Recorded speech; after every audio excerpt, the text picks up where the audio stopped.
Magandang araw po sa inyong lahat mga kabayan at eto nga mga karibin natin, finish ka na, Aime. Nako, matinding pasabog. Bistado na sila, Aime uunsihin si BP Sara. Aba, yan po mga kabayan ang ating aalamin at bibigyan ng reaksyon sa video ito.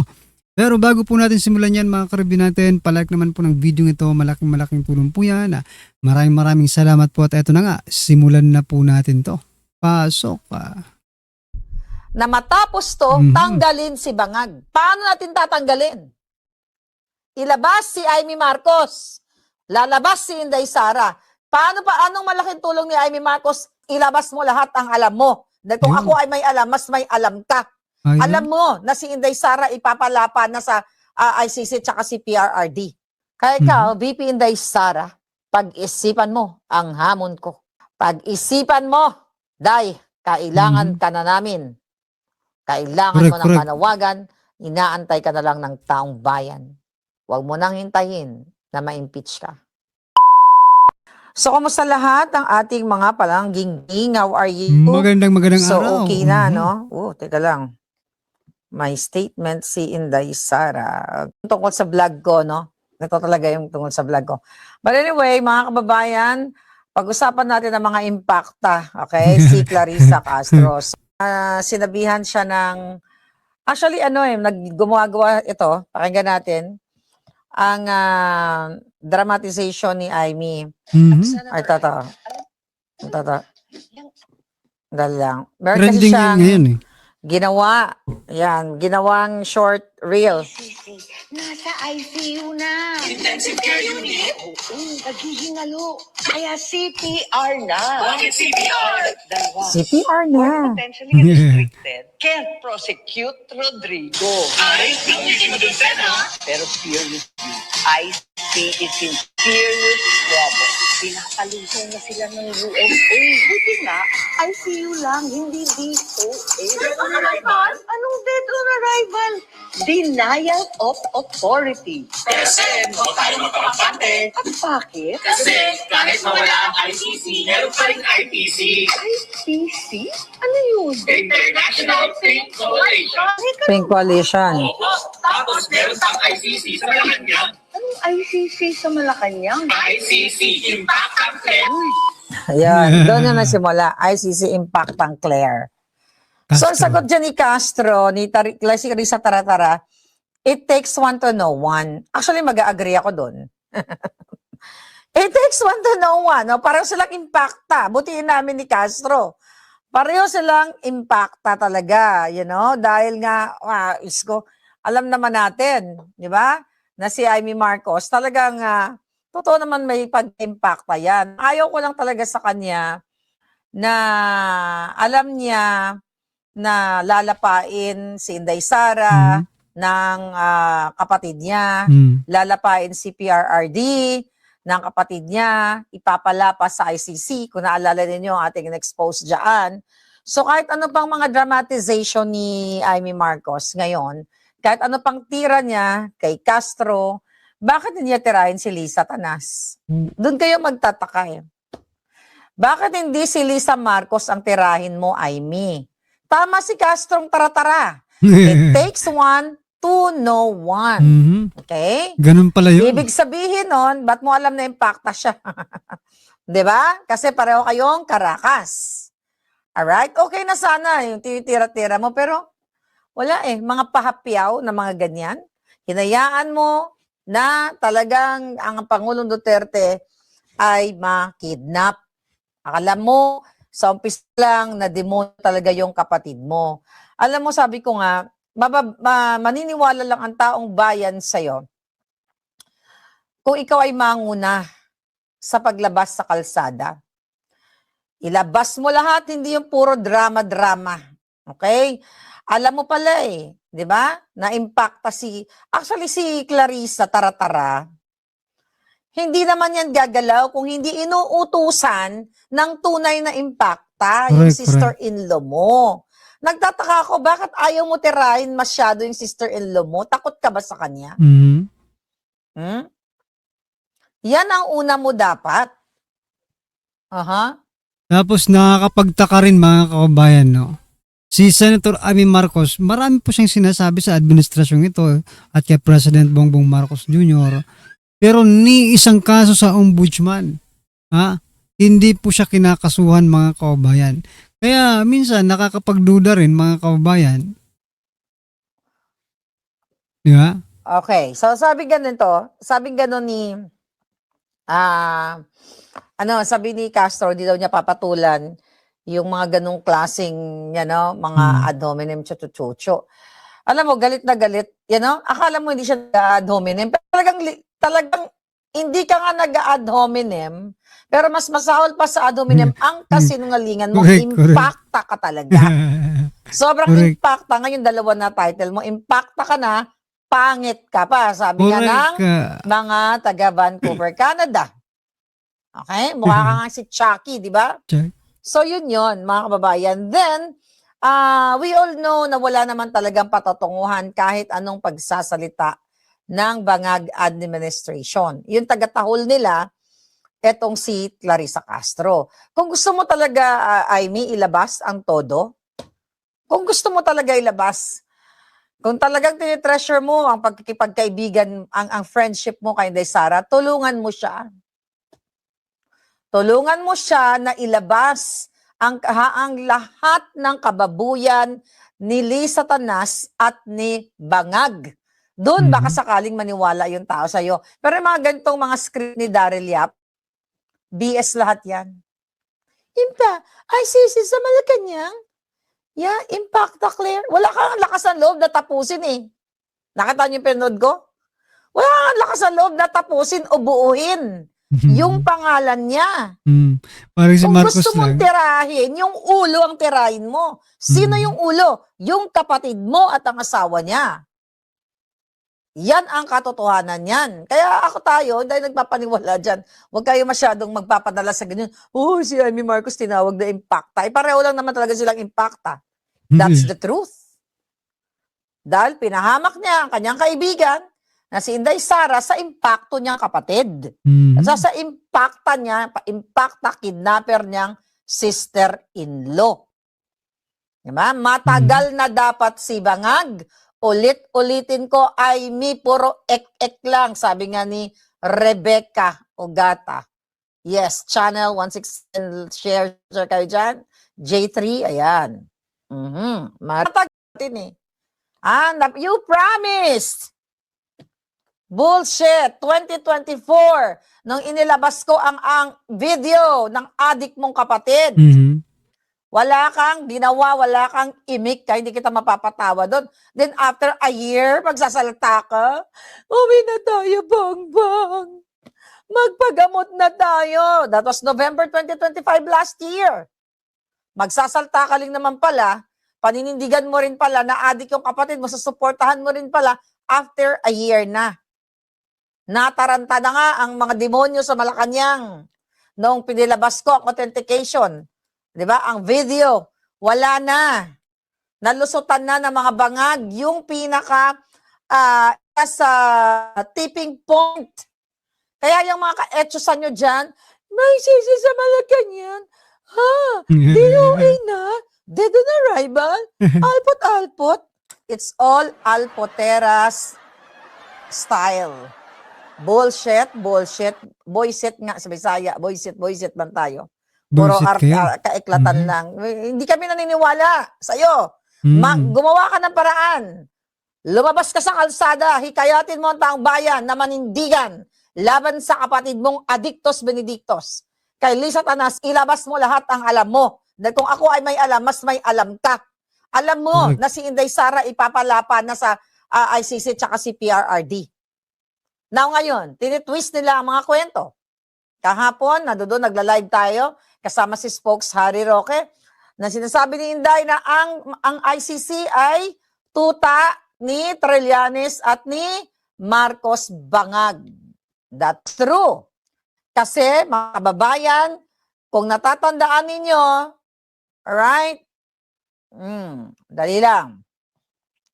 Kung natatandaan ninyo, last year pa lang, actually, not November, July pa lang, sinabi ko na sa inyo yan, na talagang lalapain ng ICC. Pero yung November 18, 2023 na sinasabi ko sa inyo na gigibain si VP Sara gamit ang confidential funds issue.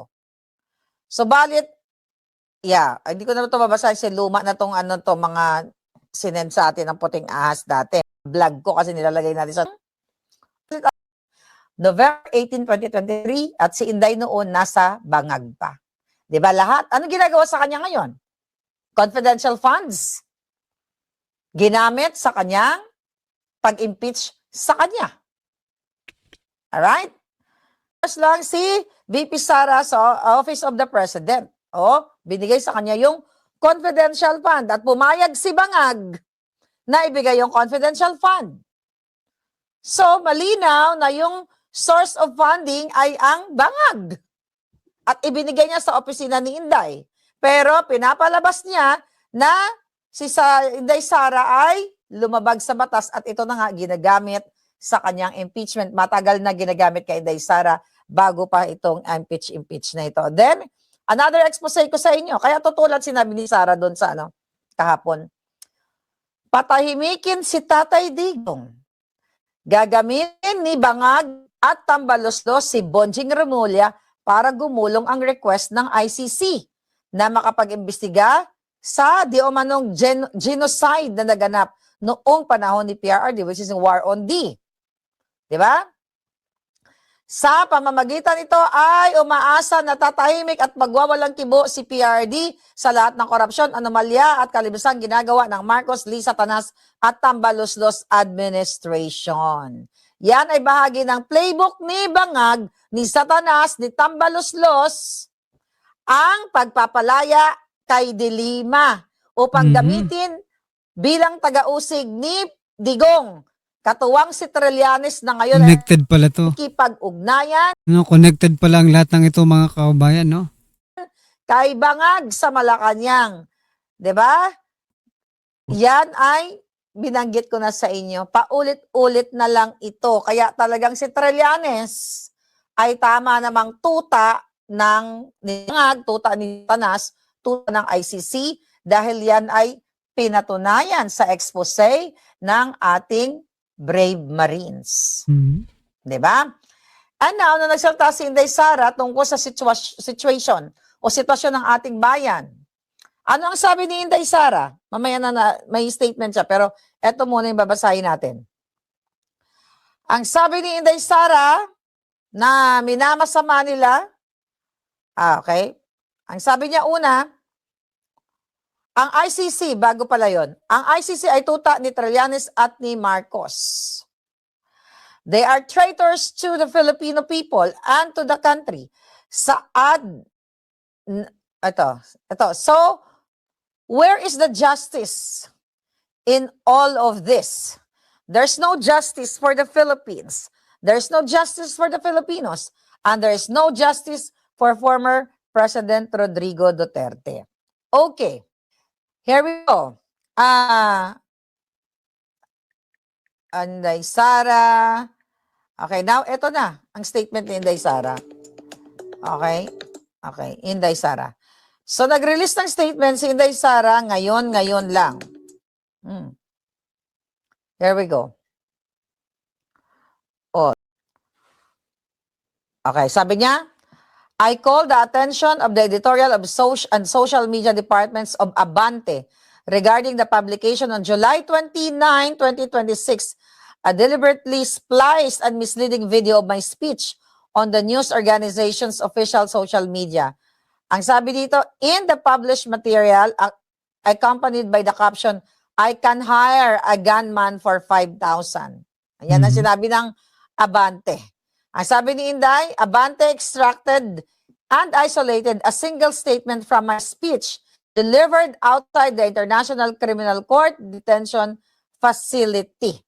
The circulating post is a clear example of statement being taken out of context, exactly, and presented in a misleading manner to generate public outrage and online engagement at the expense of accuracy and responsible journalism. Okay? Yan mga kabayan, pag sila po, hindi po fake news ang tinatawag nila mga kabayan, no? Pero pag mga vloggers po ang nagkakamali ng ganyan, fake news agad. Pero pag sila hindi tinatawag na fake news, napaka-unfair naman po nito mga kababayan. Anyway, eto pa mga kababayan, pasadahan din po natin to mga karibyo natin. Eto pong balita mula po dito ha. Ito pasok. Ordinaryong mga Pilipino kung ano yung kinukonsumo nila na kuryente, yun lang dapat ang kanilang bayaran. Parang nagpapaload ka rin na yun lang kung ano yung ginamit mo na data or load, yun lang yung babayaran mo, sir. Marami yan. Kaya makikita natin yan doon sa ating electric bill. Dahil sa ang ating electricity, unbundled na yung mga charges dyan. Ano? Kaya yung ating electric bill, napakahaba niyan. Makikita natin lahat ang mga charges na nandyan. One na nga sa nakalagay dyan is the system loss. No? Ito yung mga nawawalang kuryente from production, from the generation company, pag sa daan niya sa transmission, papunta sa distribution company, and then mawawala yan sa linya, patungo sa mga consumers. Yun, may maraming nawawala doon. Meron dyan mga technical losses dahil sa sistema, dahil na rin sa normal, yun sa talagang kahit na how efficient your infrastructure, may mga nawawala pa rin dyan, no? Dahil sa init, dahil sa panahon, at saka iba't ibang factors. Ngayon, another part of the system loss is yung mga nawawala, yung mga nananakaw, no? Because also yung kasama na dyan, yung mga inefficient system or operation of the distribution company. Patong-patong na lahat yan. Ang iba dyan, sabi natin sa metro, yung may mga toothpick o palito, yung mga ganyan, ano? Those are system loss at naipapatong nga yan sa cost of electricity na nabibil sa atin, no? So, yun ang sinasabi. At saka pagkatapos niyan, meron pang VAT. Marami yan, no? Nandyan yung sinasabi natin na kasama na dyan yung UC o the universal charges. Yung pagkakautang ng industriya ng electricity ng mga nakaraang panahon na hanggang ngayon binabayaran natin, no? Pero that's another charges, no? So marami makikita natin lahat yan. So kung pinag-uusapan ng system loss, yan yung talaga yung technical at saka yung mga may human factor, mga inefficiencies, operations, sama-sama na yan, ano? At nagbabari yan depende kung sino ang distribution company. Opo. Sir, ang tanong, kailan po ba nag-umpisa at sino po nagtakda na kabilang ang mga consumer sa magbabayad po nito? Kasi gaya nga nang nabanggit ko, ang talagang nasa isip siguro ng ordinaryong tao, yung kinonsumo ko na kuryente, yun lang dapat yung babayaran ko. Hindi ko naman kinonsumo yung yung kuryente na hindi nagamit kung may mga during sa kanilang transmission, during sa kanilang generation po, ginoong secretary. Kaya nga sinasabi na Ito mga kabana, ito po yung analysis ko dito sa system loss na ito. Yung system loss mga kabayan, walang pinagkaiba sa tax, no? Na value added tax, di ba? Sa VAT na ipinapataw mga kabayan kung tayo po ay bibili, no? Kasi supposed to be dapat yung mga company na ang nag-shoulder ng VAT na yan ng tax, di ba? May tax na sila diyan di ba? Dahil pagdating sa atin wala nang tax yan kasi sila na ang nag-produce niyan Tayo bibili na lang tayo pero hanggang dun sa pagbili may tax pa rin mga kababayan, no? Ano bang ano bang magiging natin kung 'di ba? Kung magdagdag ng value added tax, 'di ba? O ang magbe-benefit lang yan mga kababayan yung mga kumpanya kasi liliit na yung tax nila, 'di ba? Liliit na. Gaya rin dito sa sa system loss mga kababayan. Ayaw ng Meralco or kung anumang kumpanya electric company mga kababayan na sila mismo yung mag-shoulder niyan, 'di ba? Hindi ayaw nila. Kaya kailangan ipataw sa mga consumers. 'Di ba? Tayo ang kawawa talaga dito mga kababayan. Gamitin mo man o hindi. Actually, hindi nga natin magamit yan kasi loss nga 'di ba? System loss. Hindi natin nagagamit pero tayo ang nagbabayad. Nasaan ang hustisya? Pero, no? Pagdating naman po, pag sila naman po ang nag-profit, ditong company naman po ang nagpo-profit, siyempre may profit yan na always mga kabayan. Kung baga return of investment, di ba? Kung meron na po sila niyan, binibigyan ba tayo nila? Di ba? Binibigyan ba nila tayo? Ha? Hindi, sila lang. Di ba? Sila lang din mga kabayan. Pero tayo po ang kawawa. Bayad ng bayad sa kung anong i-charge sa kanila. Di ba? O ang gobyerno magcha-charge sa kanila. Di ba? Ang gobyerno magcha-charge sa kanila. Itong mga hinayupak ng mga company kasi ayaw nila talagang mabawasan yung kayamanan nila. Di ba? I-charge naman dito sa mga consumers. Tayo yun. Tayong mamimili ng kanilang mga serbisyo o mga produkto. Diba? Kawawa tayong mga Pilipino. Kaya mahal po dito. Mahal ang kuryente sa Pilipinas. Natin ito kasing ating industriya ng electricity, kung ito liberalized na sa pribado lahat itong sektor, no? Wala na rito ang gobyerno, hindi nagpa-participate ang gobyerno except on policy and regulations. Meron yan. Hindi pwedeng walang diyan ang gobyerno, walang say ang gobyerno diyan. Kahit na pribado yan, may say pa rin ang gobyerno. Maniwala kayo mga kababayan. Yan lang sila. Kaya kinakailangan, yung under the IPIRA law, yung 9136 ba yan? Ibinibigay lahat yan, nandyan lahat yan. Ano? At dinidetalye na nga yan na yung kung sinabi mo, kinukonsumo mo lang, dapat yun ang binabayaran mo. Pero for the entire industry, to have this industry, maraming cost component, no, na para makarating sa atin yan. Sabi nga natin, may universal charges, nandyan yung sa renewable, mga fit-in tariff. Sabi natin, hindi ko naman kinukonsumo yun. Incentive na ibinibigay natin yan sa mga developer. Bakit ako magbabayad? No? Pero that is part and parcel ng the entire industry according to the IPIRA, sa IPIRA law. Opo. So kaya natin, panahon natin, minumungkahin na natin yung i-amend natin ang IPIRA law. Opo, so kumbaga yung IPIRA naging IPERA. Pero kumbaga ginoong secretary po, sir, nakikita nyo po ba nakakayanin na ito or makatotohanan ba, lalo na binanggit mismo ito ng Pangulo sa kanyang SONA after pa ng marami ng mga issue ukol nga po dito, tapos malapit na rin matapos yung kanyang termino. Meron pa tayong narinig kanina sa panig ng Meralco na sino yung magpapasa na nitong system loss na ito kung tatanggalin. Meron pang sinasabi ang Department of Energy na aabutin ng at least isang taon itong tuluyan na may isa katuparan po ito, Ginoong Secretary. Kaya nandun din yung agam-agam, seryoso ba talaga yung gobyerno ukol dito? Kasi kung seryoso, matagal na itong sinasabi noon pa. In fact, yung si Senador Rodante Marcoleta, kabilang ito sa kanyang mga advokasya na pinapangalandakan noon pang panahon ng kampanya din. Ang dapat nating gawin, no, okay naman yun. Sinasabi natin na nagsalita si Pangulong BBM na tanggalin yan, no? So, dapat ipatupad na tanggalin, pero sabi nga paano ito ngayon a-appear sa bills ng mga consumers, dahil somebody has to pay for it. Correct. One way or the other, kasi yun ang cost ng transmission. Sabihin natin na tanggalin natin yan, saan natin ipapatong yan? Saan ipapatong yan ng distribution company? Hindi naman papayag basta-basta yan na tanggalin doon sa profit nila, so minimize yung profit or what. Ang problema kasi nga, sinasabi natin, during our time, tapos na ako doon, no, sabi lang, para makuha lang natin, dapat talaga amendahan yung IPIRA, hindi lang yung systems laws, hindi lang yung system laws na yan na sinasabi.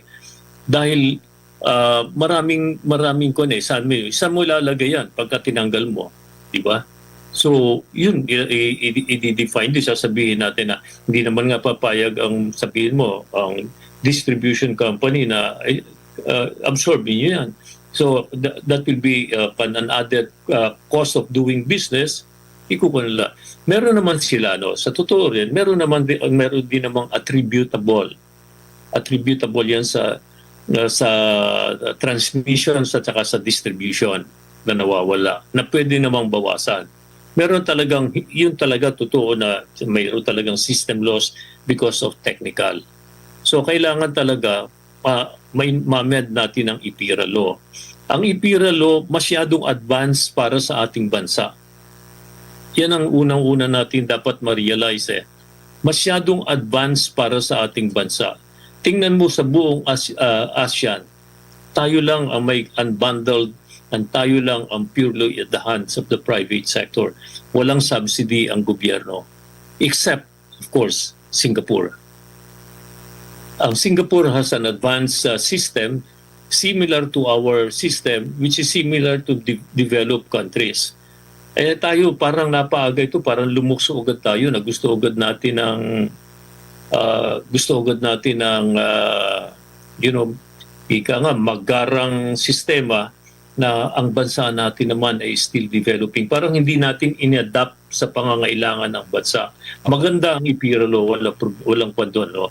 Maganda ang hinahangat, kaya lang too advanced for us. Opo. Kumbaga, yan nga yung susunod ko na tanong. Ano ba ang diskarte ng ibang bansa ng ating mga kapitbahay? Ang mga sumasalo ba ng mga tinatawag na system loss ay mismong mga consumer ba? Or paano naiibsan nila? Kasi itong problema din ng mataas na halaga na binabayar ng kuryente, kabilang din ito sa pasakit ng mga investor din, mga mamumuhunan, hindi lang ng mga ordinaryong mga tao, Ginoong Cusi, sir. Ang sinasabi ko nga kanina, Admar, no? Yung ating sistema is advanced for our situation. Iba yung sitwasyon ng Pilipinas no? We are a developing country. We are short of energy. Hindi pwedeng, marami sa atin, of course, as a developing country, mahirap, marami sa atin ang mahihirap. Kailangan mabigyan ng subsidy yan. Yun ang ating kinukuha. Kailangan magkaroon tayo ng sistema na wag naman masyadong mabigat na nasa lahat na, kasi nag-negosyo yung ang energy, electricity or energy, sabi nga natin, naging masyadong negosyo. That is a necessity that is importante sa buhay natin. So dapat ang gobyerno has a big participation, not just on regulation or policy. Opo. Hindi ba ito kakayanin talaga na saluin ng mga kumpanya? Kasi narinig ko rin ito dati na hindi ba malaki yung kinikita ng mga kumpanya na ito? Hindi ba pwedeng considering mayroon naman silang kita, kung ima-minus ito, baka mayroon pa rin silang kita po, Secretary? Siyempre, sabi nga naman, yung mga kumpanya na naghahanap buhay, hindi naman para malugi, no? Para kumita ng pera. So nakikita naman natin ang sitwasyon nila, kung ano ang klase ng sitwasyon ng mga industriya or mga kumpanya that are involved in energy, no? Mostly. So lahat yan, dapat talaga sinasabi natin na yung gobyerno tingnan mabuti at yung sistema ayusin natin. Na ang katulad ang mungkahi namin during sabi ko kung ginagamit during our time, tapos na kami doon Pero minumungkahi namin noon na sana ang gobyerno will be able to participate in the electricity, in generation and even in the distribution, transmission. No? Opo. Mas malaki ang partisipasyon ng gobyerno. Nawala na tayo sa generation lahat i-privatize natin. Kaya during crisis, ang nakikiusap tayo sa mga generation company, huwag muna ninyong bilan, i-delay ninyo ang mga billing. Pero siyempre, this generation company may pangangailangan din. May binabayaran din silang suppliers, lahat yan, At hindi rin nagbabayad din ng tax, mga ganon. Pero kung nandito ang gobyerno is participating, then that can be form of subsidy. In a way, no? Tapos yung mga taxes nga, pinapabawas yan. So ito pong usaping So yan mga kababayan, ano po ang inyong opinion, reaksyon patungkol po sa video ito? Just comment down below mga kababayan. Maraming salamat po.